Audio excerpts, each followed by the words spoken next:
The Girl in White by Anonymous.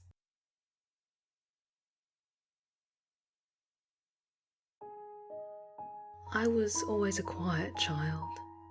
I preferred playing alone outside to being around people. My dad thought it was because I was socially undeveloped. My mum was convinced I was just more creative than my peers and too smart to relate to them. I would go off to the woods or anywhere outside and make up adventures or create stories for my life. I made up a dozen or so imaginary friends to join me on these adventures. My mum never questioned me about them, and in fact encouraged this behaviour. One friend was my favourite, but I never got around to naming her. I named all the others and created backgrounds for them. She was just her. She told me things about people I had no way of knowing, even subconsciously.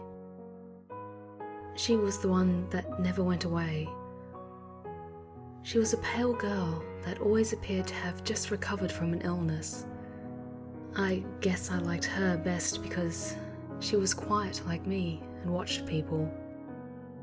When we walked in stores or down streets, she would whisper in my ear and tell me about the people we saw. He's on his way to kill himself. She's stealing those cookies. Don't look at him, trust me. You won't like what he wants. I would quietly listen.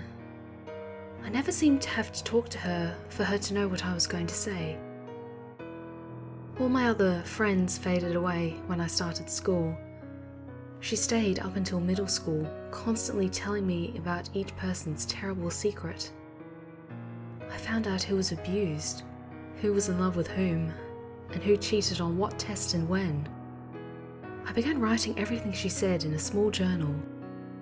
I was still a loner, and my mum became more and more concerned that she was still around, and I rarely made friends.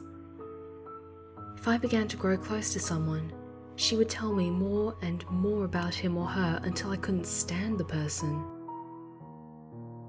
Freshman year, I finally snapped and told her to leave and consciously ignored her. She followed me for a few months, but either I had destroyed her or she had left. I still seemed to have a sixth sense about people, but no girl telling me private secrets. Without her distracting me, I was able to make a close friend in high school.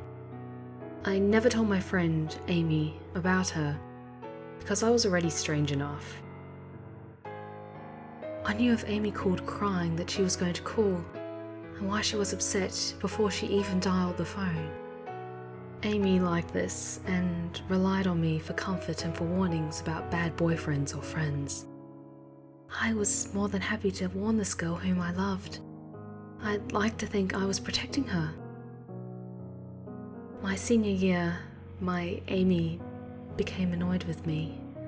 If she tried to befriend anyone else, they said I started telling too many of the person's secrets that I had no business knowing or sharing. I just thought she should know these were bad people. I was the only good person. I was the person for her to be friends with. Even when she openly ignored me, I was always watching. I slipped her notes about a guy she had a crush on being an abuser, or that her new friend was pregnant.